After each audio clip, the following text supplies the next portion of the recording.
we are driving my friend Derek's Porsche Cayman GT4 on a beautiful Sunday morning. Coming up in just a little bit, Derek's going to tell you the one thing he hates about his car, but first, information explosion.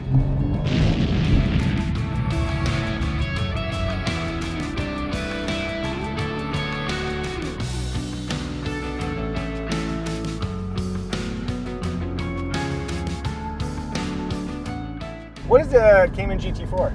The Cayman GT4 is kind of like the ultimate Cayman, you know, because it's got the suspension from the GT3, it's got a 3.8 liter flat six from the 911, it's lowered, and as you can tell, it's just phenomenal when it comes to handling. Yep. Let's dig into the GT4 interior. Okay. So this feels familiar Cayman, except there are some interesting details that set it apart as a GT4. For example, tell me about the door pulls. A GT car is all about lightness, right? One of the ways to do that is to have door pulls made of nylon to trim off a couple of grams. Do you think that's truly functional, or is that more of the aesthetic? It's stupid. More than one time, I have had somebody like hold on to this pull for dear life. And I'm like, you don't want to do that because you're going to open the door. Generally speaking, how do you like the aesthetic of the interior? So this is my second Cayman. And the first one had like 20 grand worth of options, including like painted interior with leather dash and leather door panels and everything. And you realize, especially when you take it on the track, you don't need that. It's functional and elemental, except for the seats. When you drive a car on the track, when you are going back and forth quite a bit, you've got the steering wheel to hold on here, but your legs are flopping around. And so if you don't have bolstered buckets, your legs are going to hurt by the end of the weekend. And so I thought, of all the options that I want on this car, the carbon fiber buckets are an absolute must. They're not cheap. I think they were $4,400. $4,400, well spent. Though, you know what? Okay, if I could complain for just a very brief moment, I like a little bit more laid-back position, so a recline function would be nice. But man, look at that carbon fiber. Sorry, Micah. Armrest test. So this is the kind of car that you definitely want to drive in a 9 and 3 position, but if for some reason you wound up doing a cruise and you're driving in an 8 and 4, my elbows don't actually touch the armrests. I can use them, but they're a little bit low, and I'm going to say they could be more softly padded. I'm going to give it that sort of a mid-elbow for both positions. On a much more positive note, cargo space is fantastic. You've got the trunk in the back, which will hold a carry-on suitcase, and then you've got the front, which will hold a suitcase and a duffel bag. You have more than a weekender. You have like a long weekender. The cup holder situation, this is a very capable car. Is this thing going to be adequate? The cup holders come out and swivel, and then they, once you put this down, they lock in place. They're ratcheted, so you can put a big gulp in if you are, you know, a typical American. That was a little light zippiness around the corner. Your coffee stayed in your cup instead of on your lap. Congratulations on not having a scalded crotch. Thank you, Micah. With every vehicle on the Micah Drives videos, we always talk about family friendliness. Is this family friendly? No, it's not. I don't own it. I know this is not family friendly. Hey, have you subscribed to my channel yet? If you haven't, at 50,000 subs, I don't know if you know this, I'm going to tell you a terrible dark secret about my hair. Style! In the window sticker that you shared with me, Porsche describes the front and rear fascias as distinctively styled. What are some of the other things that astute Porsche-philes or casual observers may note that give this its GT4 air? First of all, it's lowered about 30 millimeters. So you've got a rubber lip in front, which scrapes on pretty much everything. And Porsche has made it a replaceable item, like a wiper. It's attractively priced for a Porsche item too. It's like $200. Oh, good. The other GT specific styling things are a lot of mesh in front to allow more cooling to get into the radiators. And then on back you've got that giant telltale wing, which I love because it blocks headlights from SUVs when they are behind you. Oh, that's a pretty good side benefit. Yeah, practical. You got 20-inch wheels, and those rear tires are massive. In back you've got 295 30 20s. There's plenty of tire. There's a lot of tire, and they're Michelin Pilot Sport Cup 2s, which are phenomenal on the track, not so great on wet pavement. By the way, a little bit of a wet morning this morning, so my normal caution driving somebody else's very nice car will be amplified slightly. I'm very glad you are. Mm-hmm. I'm nothing if not respectful. I really wanted to like let out a needless swear. Hey, you. Thank you, Sensi. In looking at the build for this exact car, I noticed one detail that's really jumped out to me. Exterior paint to sample. Yes. One great thing about a Porsche is that if you want a specific color, they will build it for you for a price. And when I was looking at this car, I really wanted a special color. And Brewster Green is a Porsche family color. It's never been a production color. It's only been on museum pieces and personal cars. And Pulled from museum pieces and personal cars? Just, you want to make the car special. As far as I know, this is the only Brewster Green GT4 in existence in the world. If you're thinking about painting your GT4 Brewster Green, stop it. That's Derek's thing. Find another thing. Hey, would you like to see what I'm driving or flying between YouTube videos? Follow me on Instagram. Future Evie has put my handle down here. And please follow Derek as well. He's got a really cool Instagram feed. He's such a nice guy. Follow us both. In motion! I think a great place to start the In Motion segment is with power. We've got a 3.8 liter flat six, ripped from the heart of a 911. Yep. The horsepower figure is what, 385? 385 horsepower, yeah. But this car is not about straight line performance, you know. You're not going to be racing a Charger, Hellcat, or Speak for yourself. I live my life 1/4 mile at a time, Derek. Oh my God. Oh my God. It's about usable horsepower on a circuit.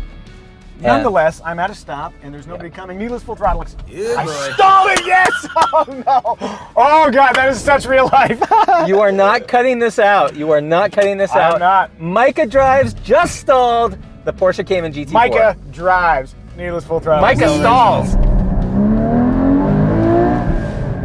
Whew! I am properly shamed.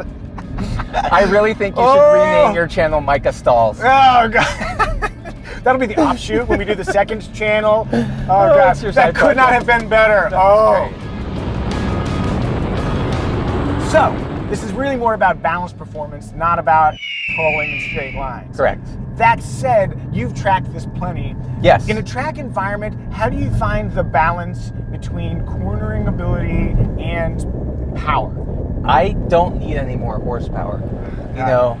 Can I interject? Yes. Horsepower we treat it like money, where more is always better. Yeah. And that is not the case. If I can successfully track this car within seconds of, say, Pat Long, then I deserve more horsepower. Until then, this is plenty. Improve yourself. Don't improve your... Wow. Whoa. Okay. Glad I didn't hit that. Bye. Along with the engine, the other big attribute is this 6-speed manual gearbox. For driver engagement, how's this thing work for you? There's something about mastering the sequence of a stick shift. Being able to master trajectory, brake feel, gearbox, do heel-toe downshifts, and be able to rev match. There's a lot of stuff happening, and if you can keep all of those balls in the air, that is a very satisfying feeling. I was very glad to find out that this GT4 only came with a 6-speed manual. It's not for everyone, but for me, it was the only choice. It's a velvet rope, and you got past that rope. Sure. Welcome to the party, man. Thanks, man. Give us a sense of what this thing is like to drive. It's not a daily driver for several reasons. You know, you gotta fall into the carbon fiber buckets. It's low, so you find yourself avoiding anything over a degree and a half of incline. And the suspension kind of beats you up. So there are a lot of factors playing against it being a daily driver, but the suspension especially, you want to drive this car on smooth roads. Anything that just has that heaves or potholes or bumps or anything, you're going to feel it, and you're going to get fatigued after a while. Yeah. Steering feel in particular, there's like a two-way communication happening between you and the vehicle, and that's one of those things that's really hard to describe in words, but Porsche does very, very well. Do you feel like you have that good communication with your car through the steering wheel? I think you nailed it with the communication. This car is so communicative. You can tell what every wheel is doing at any given moment. And for electric power steering, this is really good. It loads up quite nicely. When you're in a corner or you have to avoid something, you get that feedback. It's not isolated. You really get a feedback from this power steering. It's really nice. The brakes on here are really interesting. Can you tell me why the discs are 15 inches all around? That's so weird. Aren't they normally smaller in the back? I cannot tell you why. That's a fair answer. There's 6-piston calipers up front, 4-piston in the rear. Have you ever had a moment like on the track where you thought, ooh, I wish I'd gone with the carbon ceramics? No, absolutely not. Porsche brakes are just so good. They are so good. The rotors hold up so well. They're not that expensive to replace, and they don't overheat at the track. Whether you are cracking off 2.5-second launches in a turbo or braking over and over again on the track, it just does it reliably. There's a sense of confidence there every single time. So for occasional street drives and track day fun time, GT4, big thumbs up? Huge thumbs up. If I could make my thumbs bigger right now, I would. Evie, can you make one of these thumbs larger, kind of absurdly large? That's the GT4 experience. Emotion factor. What's the emotion factor for you? In this age of digitally enhanced cars, digitally enhanced exhaust, and power steering that makes you feel like you're in a Forza game, this car is just so delightfully analog feeling. I don't know if you know Lynn Woodward. Not ringing a bell. My compadre over at Kelley Blue Book, if you haven't subscribed to KDD's channel, please do. She had an NSX, and I was in the GT4. We swap cars, and we get to the bottom of the hill. She gets out of the GT4 looking like she needs a cigarette. She just exhales and looks at me, and she goes, "Oh my God, I get it. That is tactile. That is emotional." And I'm so glad that she was able to experience that. There's a lesson there. In cars and in life, better is not always better. Sorry, better. If you're feeling emotionally moved to buy a Cayman of your own, check out the Kelley Blue Book's listing link in the description. Remarks! At the beginning of this video, Derek, I teased that you were going to tell the audience something you hate about your car. That's not because I knew there was something you hated, but I just want to be incendiary. The thing I hate about this car has nothing to do with the car itself. It has to do with the color. Oh. And there is a long-running joke, thanks to a certain Johnny Lieberman. If this car is not in sunlight, it can appear black. Anytime I post a picture of this car, it does not matter whether it's in sunlight. It doesn't matter if it looks as green as a meadow. I will get endless comments that says, "Hey, nice black car." It is a joke that people never tire of and that I will never appreciate. In looking through the options, I noticed a few interesting details. Fire extinguisher. Yep. Look, you never know what's going to happen on the track, and so it's good to be prepared. I have never had to use a fire extinguisher on the track. I have seen instances where a fire extinguisher has been invaluable. Smoker's package. The smoker's package, it's not because I go through cartons of Marlboros a day. It gives you a 12 volt right where you want your phone charger to be, just below the console. Tell me about the infotainment setup. So you've got a 7-inch display. Is this doing the job? It is the lowest possible resolution of any Porsche screen. It does not have navigation. It does not have satellite radio. It doesn't have a backup camera. It does not have a backup camera. The only thing that it does is, well, it has a CD player. It has a 3.5 auxiliary audio jack in the glove compartment, and it has Bluetooth for phone calls. It does not have Bluetooth streaming for audio. Would you describe it as, I'm putting words in your mouth here, barely adequate? I would say it's more than adequate. Okay. I have never used the radio in this car. I considered a radio an AC delete, and I ended up not doing it because, this is an occasional daily driver. The AC is invaluable not only on hot days, but on damp days, so you don't get the fog in the windows. Yeah. And the radio has also been helpful for those times that I actually have to do a phone call in the car. Gotcha. I've got a brief moment here. I'm going to wind it out a little bit respectfully, though. I think that feels properly emotive. I'd Yeah, be into that. That's hugely emotive. I'm feeling a light tingle in various regions. Moving on. Is there anything you've done to this? Nope. It's the only thing I really want to do is add camber plates, because on the track this really doesn't have enough negative camber, and I'm prone to wearing the outside of a tire before the rest of the tread goes. Okay. There is one bit of customization that I think is really cool. The stickers on the windshield. One of the options you'll notice on the Monroney is European delivery. I thought, what better way to treat myself than to pick up this car on my birthday, which is what I did. So I picked it up and I spent a week driving it around Europe. Oh, how cool. I did the Autobahn, I drove in the Alps. I put this car on a train that took me through a tunnel through the Alps from Germany to Austria.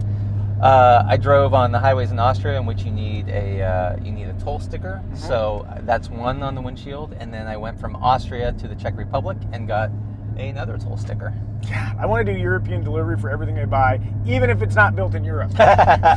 Yes. Do they do European delivery for sensible Honda CR-Vs? Asking for a friend. Have you had any problems with your Cayman GT4? Two dumb things are a power window switch that broke, and a washer jet which decided to just dribble instead of spray. The big one, third gear was improperly welded on a certain batch of GT4s, of which mine was one. This car with 10,000 miles on it got a brand new gearbox courtesy of Porsche. Well, that's kind of nice. Yeah. Did we miss any remarks? If there's anything that you'd like to say about the GT4 that we overlooked, tell us in the comment section. Synopsis! The way we wrap up every one of these videos is we synopsize the essence of the vehicle. I was thinking about the fact that in a lot of ways, it comes in second tier under the GT Series 911. Tell me if this makes sense. The coffee you made, or you're drinking right now, did not come from a fancy coffee shop. Nope. It was not made by a professional barista. You made it at home with a Cuisinart device, and it's a peat blend or something like that. And yet, you probably enjoy that more than you would the fancier option. Is your GT4 Cayman the Derek's Home Coffee of cars? I think you nailed this. This car is undeniably an impressive car, but I didn't buy it to impress anybody else. Yes. I love things that the only satisfaction to get out of it is the personal satisfaction. It's not about showing up to a valet and saying, look at my car. Yes. Sir, you have a question. No, I'm just bonding with you right now. You're externalizing the things I feel inside. Aww. Oh, look, this is what Derek and I look like when we're having a moment. Aww. Is this where you're going to overlay hearts with eyes emojis or something like that? Future Evie, can you put some lovey-dovey stuff here? That'd really help us out. Did you like this video? If you did, be sure to hit the thumbs up and like it. And if you haven't subscribed, at 100,000 subs, I'm going to review a windowless white van. Who knows? Maybe you'll join me. It's hard to tell who all can fit in that van. Hashtag free candy. Free candy. Hey, Derek, you get a high five. Thank you for letting me drive your sick-ass car. And you, come get your high five. There's like birds flying majestically behind you. It's a pretty good shot. Nice. All right, I've had the moment. That's all I need of that.